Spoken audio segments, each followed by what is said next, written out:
Holy are you, holy are you, there is no God but you. There is no God but you. I need to talk to y'all for a minute. Praise be the Lord. We'll come back with our guest, Professor Amos Wilson, and the psychology of self-hatred among global African people. Our topic is the psychology of self-hatred among global African people. Our guest, Professor Amos Wilson, professor of psychology at the New York Institute of Technology and also at the College of New Rochelle. He's also author of the book, The Developmental Psychology of the Black Child. Professor Wilson, we had a guest who, or rather a caller just a few moments ago who raised an area with Skinner, I do believe. Very, very important area, because the topic of what we call Skinnerian conditioning, instrumental conditioning, is a standard topic raised in psychology. The essence of Skinnerian conditioning, or sometimes SR psychology, particularly of Skinner's type, named after B.F. Skinner, Harvard professor, who didn't so much discover new principles as just codify ways of behaving and consequences that already existed. The essence of it is that behavior is controlled by its consequences. Okay. That behavior that brings good consequences tends to be repeated and increased in frequency and probability of occurrence. Behavior that's followed by negative consequences tend to be decreased or eliminated. And a very simple but very powerful principle, and that's really the essence of it. And conditioning involves, to a good extent, you see, manipulating reward and punishment in order to bring about particular changes in behavior, you see. And so it's a very, very important psychology that many black students are educated in and don't understand at all. What's the twist on it in terms of self-hatred? The twist is the essence of power. You see, at first, this psychology is often presented in terms of a rat. Okay? You put a rat in a box or in some condition, and if it behaves in a certain way, you give it something to eat, you give it something to drink. Okay? That's a reward. If it behaves in a way you don't want it to behave, you give it an electric shock, punish it, or don't give it food. So, of course, because it wants to eat, and of course you make sure you've starved it before you put it in to the system. So if it wants to eat and so forth, it eventually learns the relationship between certain behavior and certain consequences.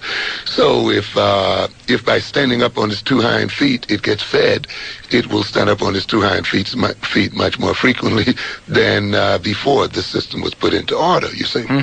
So the rat is conditioned by living under those circumstances. The experimenter who has control of the rat, you see, can create certain behaviors or reinforce certain behaviors in the rat by determining which behaviors will be rewarded and which will be punished. Now, where black students are miseducated in these psychology classes is that often the lesson is left right there.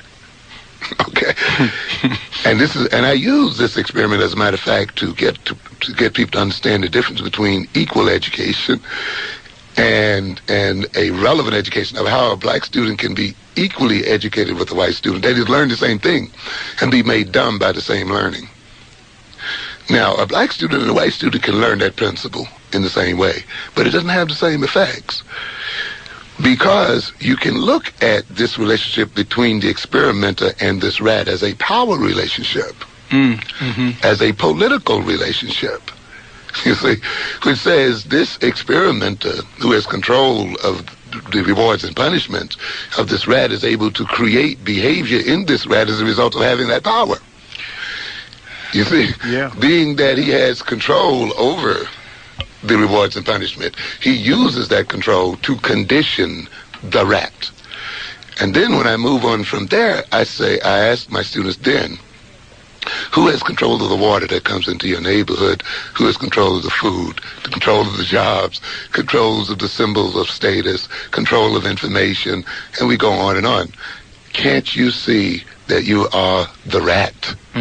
You see, this is where you end when you're talking to black students. You don't end with the rat and the experimenter. You're right. You see, and a black student who has not been taught that, who has not been taken to have that experiment moved out of its standard presentation into politics and into the reality of his life, is miseducated, even though he's learning the same thing that the white student learned, you see.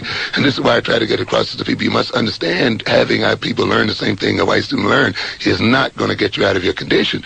Now then, you have to look up on then, if you look up on the Harlems, the Bed-Stuys, even whole nations where blacks live in the world today, they are boxes. And we are rats in them. And when you see the IMF and the United States banks and the other European countries manipulating reward and punishment, selling weapons and creating wars and doing all of these kinds of things, you have in principle the same thing, you see. And just as that rat's behavior is being created by the manipulation of reward and punishment, the behavior and attitudes of black people are being created by the control of Europeans of rewards and punishment. This is the essence of power. The essence of power is the ability to selectively reward and punish what you want. Now, how does this relate to self-hatred? I hate to hold your people up, but I just want to, because this is a vital topic in psychology, and black students should deal with this topic very thoroughly because there's deep implication. When this is talked about, often the black student identifies himself with the experimenter, and the experimenter is a white man. And it's when you identify with him because he's a human being, and the other thing is a rat. But when you identify with that experimenter, you're misidentifying yourself. You see, when the white student identifies himself with the experimenter, his identity is closer to reality, you see. And so in learning the same thing, his racial position is reinforced, even though it appears that he's getting the same education, you see. And people must learn the difference between so-called equal education.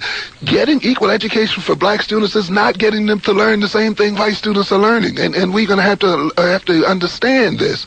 So then just as that conditioning situation presented by Skinner is what we call a rat in the box, the nations where our people's lives are controlled through the manipulation of Europeans is what we can call a nigger box. It is where Africans are created into niggers as a result of the manipulation of reward and punishment by Europeans. We have to keep that in mind. How do you create self-hatred then? Certain of that rat's behavior is associated with reward, with pleasure, with good feelings, with security, with love, if you want to call it that, you see. So whenever he performs that, he moves toward that behavior, and he emits that behavior because it brings those rewards. Or he emits that behavior because it helps him to escape from pain, from hunger, from fear, from insecurity. You see, and that's another method used in these Skinner boxes, you see, where if we don't reward the animal, we permit him to escape pain.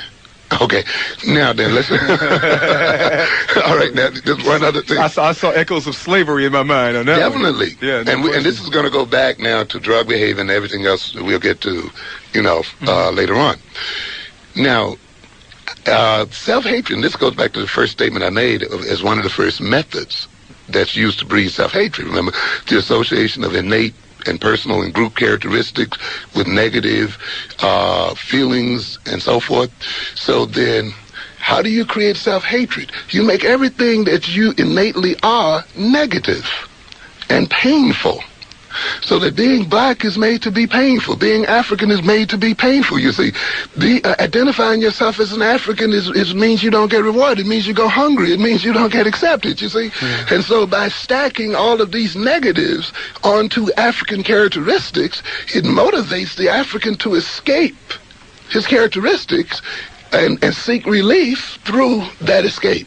There's something that came up that is just such a graphic illustration of what you're saying in an advertising campaign that never made Madison Avenue. A friend of mine was involved in this, and I don't know what the final rejection was based on, but this was in the 60s, and it was for an aspirin, and it said it was going to be positioned in the subways as, this is what you need for the black ache. Yeah. So, and I mean, it was like, you know, when the whole deal and the whole experience of being black is just too much.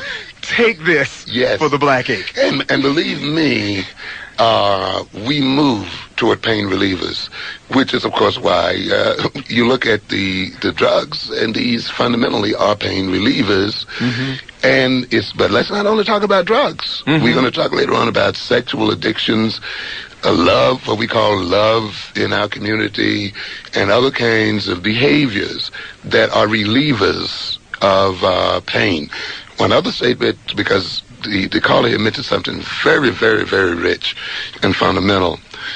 This self-hatred also is related to this Skinner paradigm. You see, this is how you take knowledge in books and you Africanize it by seeing how it applies and can be used to your own interests. Yes. You see, and so, but I'll speak about that later on. I just want to. Oh, you got to. But let's get to the calls. One more. Go ahead. One more. Because this relates. These people are gonna kill me now. Yes, go ahead. But this relates to the second principle I wanted to mention.